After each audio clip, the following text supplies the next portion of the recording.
તો નમસ્કાર ગુજરાત, સ્વાગત છે ફરી એકવાર આપનો આજના તાજા નવા હવામાન સમાચાર ઉપર। ગુજરાત રાજ્ય પર અત્યારથી સિસ્ટમ જે છે તે આગળ વધી ગઈ છે। જ્યાં મિત્રો જે સિસ્ટમ 25 તારીખે ગુજરાત રાજ્ય પર ત્રાટકવાની હતી એની શરૂઆત આજથી જ થઈ ગઈ છે ગુજરાત રાજ્ય ઉપર। અને હવે જે છે તે આવનારી કલાકો ગુજરાત રાજ્ય માટે ખતરાથી ખાલી રહેવાની નથી। તો તમામ ખેડૂતો તૈયારીમાં રહેજો, કારણ કે જે સિસ્ટમને કારણે સૌથી મોટો ખતરો તોળાઈ રહ્યો હતો એ સિસ્ટમના અવશેષો ગુજરાત પહોંચી ગયા છે। અને આજે ઉત્તર ગુજરાત, કચ્છ લાગુના કેટલાક વિસ્તારોમાં ભારે વરસાદની સંભાવના છે, કારણ કે જે સિસ્ટમના વાદળો મિત્રો જે 25 તારીખે આવવાના હતા જોઈ લ્યો એ આજે જ ગુજરાત રાજ્ય પર આવી ગયા છે। એટલે કે 23 અને 24 તારીખે જ આ સિસ્ટમની અસર શરૂ થઈ ગઈ છે મિત્રો। 19 અને 20 તારીખે આખા ગુજરાતમાં જે ભારે કડાકેદાર માવઠા પડ્યા, ત્યાર પછી આગાહી કરવામાં આવી હતી કે 24, 25 અને 26 તારીખે ગુજરાતમાં ભારે માવઠા જોવા મળશે। અને સિસ્ટમ જે છે તે પણ મિત્રો મેં તમને ગયા વિડીયોની અંદર સમજાવી હતી અને આજના વિડીયોમાં ફરીથી મિત્રો વિસ્તારથી હું તમને સમજાવવાનો છું। ત્યારે મિત્રો એ સિસ્ટમ જે છે તે જે 25 તારીખે આવવાની હતી એ જોઈ લો 23 અને 24 તારીખે જે છે તે ગુજરાત રાજ્યના ભાગ ઉપર એન્ટ્રી લઈ ચૂકી છે। અહીંયા હું ઝૂમ કરીને દેખાડું તો આ ગુજરાત રાજ્ય છે ને ઉત્તરીય ગુજરાતના ભાગ ઉપરથી જોઈ લો મિત્રો મજબૂત સિસ્ટમના વાદળો પસાર થતા જોવા મળી રહ્યા છે અને એના અવશેષો ગુજરાતમાં આસપાસ પણ ફૂંકાઈ રહ્યા છે। અહીંયા મિત્રો લાઈવ તમે વાદળો જોઈ લો તો ગુજરાતનો આ મેપ છે ને આ ઉત્તર ગુજરાત અને જે કચ્છ લાગુનો જે એરિયા છે, જે વિસ્તાર છે ને જે ભાગ છે ત્યાં જોઈ લો તો આ વાદળો દેખાઈ રહ્યા છે। અને ક્યાંક ને ક્યાંક આ જે વાદળો ગુજરાત ઉપરથી પસાર થઈ રહ્યા છે તેની આખી અસર આખા ગુજરાતમાં આ રીતે મિત્રો જે છે તે તમને જોવા મળશે 23 અને 24 તારીખ દરમિયાન। અને આ તો માત્ર 23-24 તારીખે માત્ર અસર જ જોવા મળવાની છે। 25 અને 26 તારીખે તો આખી સિસ્ટમ ગુજરાત રાજ્ય પર ધરાશાયી થઈ જવાની છે, જેથી ગુજરાતમાં વળી પાછો માવઠાનો ખતરો, મિત્રો માવઠાનો ખતરો ના કહીએ અને પ્રોપર એક વરસાદનો ખતરો કહીએ તો પણ ચાલે, કારણ કે આ ભયંકર જે સિસ્ટમ અહીંયા જોવા મળી રહી છે આ મિત્રો કોઈ માવઠાની સિસ્ટમ લાગી રહી નથી, કારણ કે આવી મિત્રો કોઈ માવઠાની સિસ્ટમ હોતી નથી। આ પ્રોપર એક ચોમાસામાં જેવી ધોધમાર વરસાદની સિસ્ટમ હોય છે એવી જ સિસ્ટમ આપણને અહીંયા દેખાઈ રહી છે। આ નકશાની અંદર ગુજરાત ક્યાં છે અને સિસ્ટમ ક્યાં છે તેના વિશે વાત કરીએ તો અહીંયા તમને સરળતાથી સમજાશે કે ગુજરાતની સિસ્ટમ અત્યારે 2-3 હજાર કિલોમીટર દૂર છે। અને 23 અને 24 તારીખે જે છે મિત્રો સિસ્ટમ જોશો તો આ બાજુ ડાબી તરફ દેખાઈ રહી છે આ કાળા સર્કલની અંદર, અને આ બાજુ પીળા સર્કલમાં આપણું ગુજરાત આવેલું છે અને ગુજરાત તરફ હજુ સિસ્ટમ પહોંચી નથી।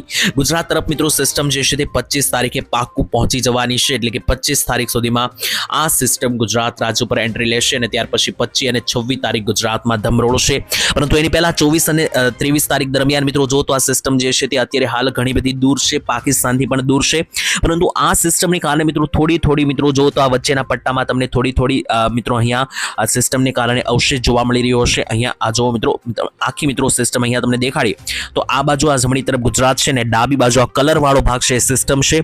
સિસ્ટમ હજી ગુજરાતથી દોશો તો મિત્રો લગભગ 1000 કિલોમીટર જેટલું અંતર છે, આ 1000 કિલોમીટર જેટલું અંતર છે, પરંતુ આ અંતર મિત્રો જે છે તેને કારણે આજે ગુજરાતમાં વરસાદ એકદમ હળવા પડવાના છે। પરંતુ આ સિસ્ટમ જ્યારે ગુજરાત પહોંચશે ત્યારે 25-26 તારીખ થઈ જશે, પરંતુ આજથી એટલે કે 23 અને 24 તારીખથી જોઈ લો મિત્રો આજે નાની સિસ્ટમના આજે ભાગ મિત્રો જો તો ગુજરાત તરફ પહોંચી ગયા છે, જેથી ગુજરાતમાં 23 અને 24 તારીખ દરમિયાન પણ ખતરનાક માવઠા પડવાની સંભાવના છે।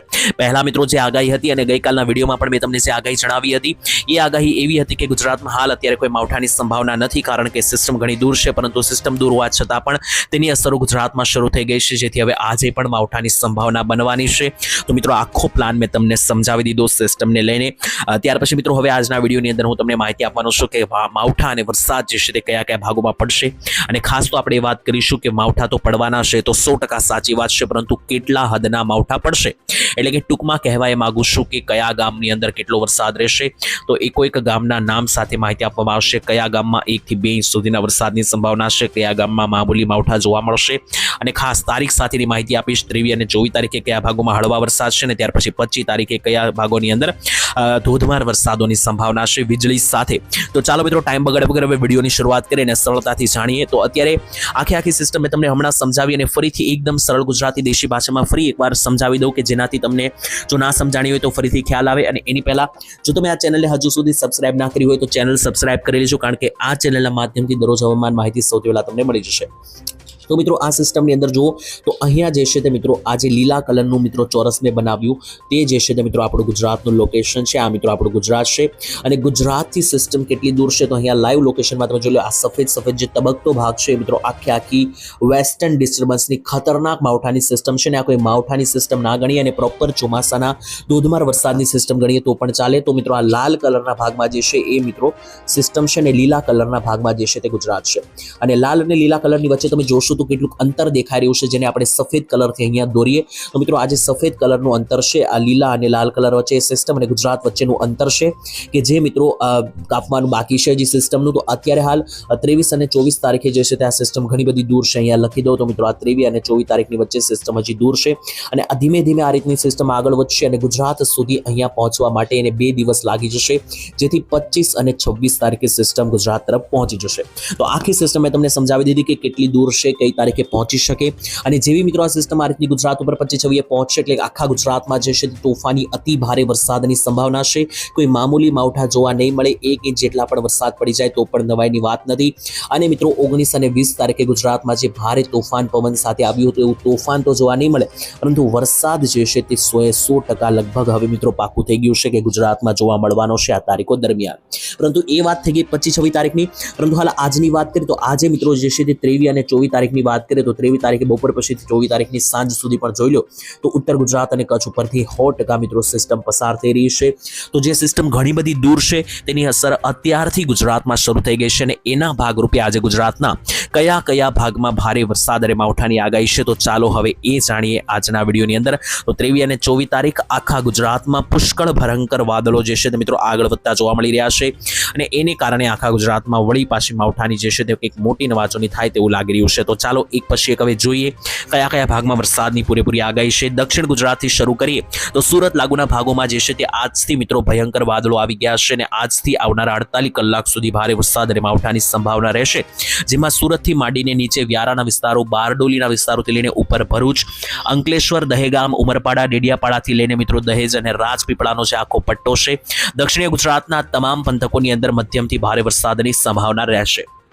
મધ્ય ગુજરાતની પણ વાત કરી લઈએ તો આખો આ મધ્ય ગુજરાતનો પટ્ટો, જેમાં ખાસ વિસ્તારો વિશે વાત કરીએ તો જોઈ લો લાઈવ મિત્રો નડિયાદ, ધોળકા, આણંદ, તારાપુરથી લઈને વિરમગામ, અમદાવાદ, ગાંધીનગર, બાયડના વિસ્તારોથી લઈને નીચે જોઈએ તો લુણાવાડા, બાલાસિનોરથી લઈને ગોધરા, દાહોદનો પટ્ટો થઈ ગયો અને છોટાઉદેપુર, વડોદરાનો જે આ પટ્ટો થઈ ગયો. આ બધા જ પંથકો ઉપર જે છે તે મિત્રો આજથી જે છે તે ભયંકર વાદળો 23 તારીખ બપોરથી 24 તારીખ વચ્ચે જ વાદળો જે છે તે પૂરા અંશે સિસ્ટમ અને આકાર બનાવી રહ્યા છે, જેથી માવઠાની સંભાવના પૂરેપૂરી અહીંયા વધી જાય છે.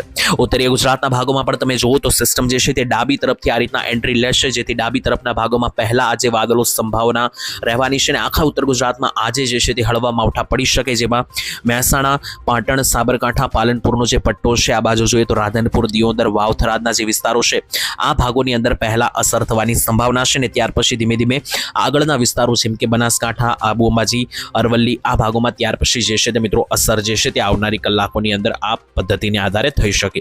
કચ્છમાં જે છે તે મિત્રો અત્યારે ભારે વાદળો શરૂ થઈ ગયા છે. ગઈકાલેથી મિત્રો કચ્છમાં વાદળછાયું વાતાવરણ છે, અમુક ભાગોમાં માવઠા પણ પડી રહ્યા છે, જ્યારે નલિયા, ગાંધીધામ, માંડવી, જખો પ્રદેશ બધા જ વિસ્તારો ટૂંકમાં કચ્છ જિલ્લામાં આવતા તમામ તાલુકાઓની અંદર જે છે તે વાદળ રહેશે અને વરસાદની પણ સંભાવના પૂરેપૂરી જે છે તે રહેવાની છે. નીચે આવીએ સૌરાષ્ટ્ર વિશે વાત કરીએ તો સૌરાષ્ટ્રની અંદર ભાવનગર જિલ્લાને છોડી દઈએ. ભાવનગર જિલ્લાની અંદર અને બોટાદ જિલ્લાની અંદર મામૂલી વાદળો છે, બાકી બધા જિલ્લાની અંદર અતિ ભારે ભયંકર વાદળો જે છે તે આકાર બનાવી રહ્યા છે.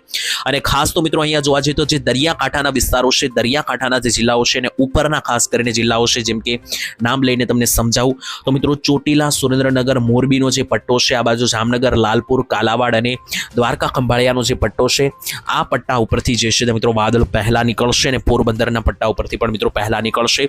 તો આ જિલ્લામાં આવતા તમામ તાલુકાઓ ફરીથી સાંભળો: પોરબંદર, દ્વારકા, જામનગર, મોરબી, સુરેન્દ્રનગર અને ચોટીલા. આ જિલ્લામાં આવતા તમામ તાલુકાઓ ઉપર આ વાદળોની અસરો જે છે તે પહેલા થવાની છે.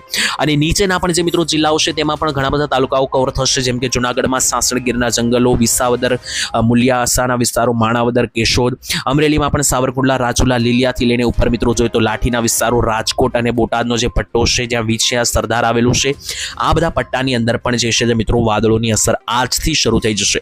અને આ તો મિત્રો આજે જે છે તે એકદમ મામૂલી સામાન્ય માવઠા જોવા મળશે. ખાસ તો 24 તારીખની સાંજ સુધી એકદમ સામાન્ય સિસ્ટમ રહેશે આ, અને 25 તારીખે એકદમ પાકી 25-26 તારીખથી મિત્રો જે છે તે આ સિસ્ટમ 99% ચાન્સ કે ગુજરાત તરફ આવી જશે. અને આ સિસ્ટમની અસર મિત્રો 29 તારીખ સુધી ક્યાંક ને ક્યાંક ગુજરાત રાજ્ય ઉપર જે છે તે રીતસરની જોવા મળી રહેશે. અને એના કારણે મિત્રો જે કે પણ નવી અપડેટ આવશે તમારા સુધી અમે જણાવતા રહીશું. તો વરસાદને લઈને અને આખી સિસ્ટમને લઈને પ્રોપર માહિતી મિત્રો મેં તમને જણાવી આજના આ વિડીયોની અંદર, જેમાં આપણે જોયું કે કેવી રીતના એક સિસ્ટમ કે જે આજે ઘણી બધી દૂર છે, એટલે કે ગુજરાત અને સિસ્ટમ વચ્ચે આજે જે છે મિત્રો અંદાજિત 1000 કિલોમીટરનું અંતર છે, પરંતુ આ સિસ્ટમ 23-24 તારીખે ઘણી બધી દૂર છે, પરંતુ ધીમે ધીમે આગળ વધશે અને 25-26 તારીખે આખા ભારતની અંદર જે છે તે અસર કરી શકે અને ગુજરાત ઉપર ખાસ કરીને અસર કરી શકે. બાકી મિત્રો સિસ્ટમ ગમે ત્યારે બદલાઈ શકે અને કોઈ પણ પ્રકારની જે નવી અપડેટ આવશે તો અમે તમારા સુધી માહિતી પહોંચાડતા રહીશું વિડીયોના માધ્યમથી. તો એના માટે ચેનલ સાથે ફરી કહું છું, ચેનલ સાથે સબસ્ક્રાઇબ કરીને જોડાયેલા રહેજો અને આ વરસાદ અને વાદળોની અસરો તમારા ગામમાં શરૂ થઈ ગઈ છે કે નહીં એ પણ એક વખત કોમેન્ટમાં લખીને જણાવી દેજો.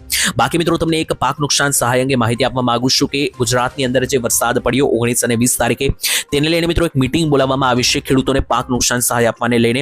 તો મિત્રો 19 અને 20 તારીખ દરમિયાન જે ગુજરાતમાં ભારે વાવાઝોડાની અસરો જોવા મળી એના ભાગરૂપે ગુજરાતની અંદર ખેડૂતોને ખાસ કરીને સહાયની માંગણી દર્શાવી હતી અને આ સહાયની માંગણી જે છે તે પૂરી કરવામાં આવશે તેવી માહિતી મળી છે, કારણ કે 19-20 તારીખે જે ભારે વરસાદ પડ્યો આને કારણે લાખો રૂપિયાનું નુકસાન થયું છે. ઘઉં, ચણા, રાઈ અને બાકીના મિત્રો જે પાક છે જેમ કે ફળોની ખેતી પણ ઘણા ખેડૂતો કરે છે, કેરી લાગુના પાકને માઠું નુકસાન ગયું છે. તો આ પરિસ્થિતિમાં ખેડૂતો હવે સહાયની માંગણી કરી રહ્યા છે, કારણ કે આખા વર્ષની મહેનત બરબાદ થઈ છે. ત્યારે કમોસમી વરસાદ અને જે ભારે તેજ પવનથી પાકને જે વ્યાપક નુકસાન થયું છે તેને લઈને તાત્કાલિક સર્વે જે છે તે કરવાનો આદેશ આપી દેવામાં આવ્યો છે. ગ્રાઉન્ડ લેવલ સુધી પહોંચવાની સૂચના, એટલે કે ગ્રાઉન્ડ લેવલ એટલે જ્યાં પણ નુકસાન થયું છે ત્યાં સીધા સરકારી માણસો એટલે કે જે સરકારી લોકો છે ત્યાં જઈને તપાસ કરવાની સૂચના આપી દેવામાં આવી છે. ક્યાં કેટલું નુકસાન થયું છે તેનો તાત્કાલિક ગ્રાઉન્ડ સર્વે તૈયાર કરવામાં આવે અને ઝડપી અને ચોકસાઈપૂર્વક કામગીરી ઉપર ભાર મૂકવામાં આવશે. જીતુ વાઘાણી કે જે કૃષિ મંત્રી છે તેમણે કહી દીધું છે કે ઝડપથી જે છે તે ખેડૂતોને સમસ્યાનું સમાધાન આપવામાં આવશે. સર્વેનો રિપોર્ટ જે છે રજૂ થાય ત્યાર પછી પાક નુકસાન સહાયના પેકેજ બનાવવા અંગે વિચારણા કરવામાં આવશે, એટલે કે આખો જે રિપોર્ટ સામે આવશે સરકારનો ત્યાર પછી જે સહાય માટે કેટલા રૂપિયા ફાળવવા, કયા કયા ભાગમાં નુકસાની ગઈ છે એ બધી વસ્તુ સામે આવશે. ત્યાર પછી સરકાર સહાયનો રિપોર્ટ જે છે તે આખો તૈયાર કરશે તેવી જાહેરાત જે છે તે કૃષિ મંત્રી જીતુ વાઘાણીએ કરી. બાકી મિત્રો તમારા ગામમાં નુકસાની ગઈ છે કે નહીં કોમેન્ટમાં લખી દેજો. મળીશું આવતીકાલે એક નવા હવામાન સમાચારની અંદર. ત્યાં સુધી રજા આપશો. ધન્યવાદ. જય માતાજી, જય દ્વારકાધીશ.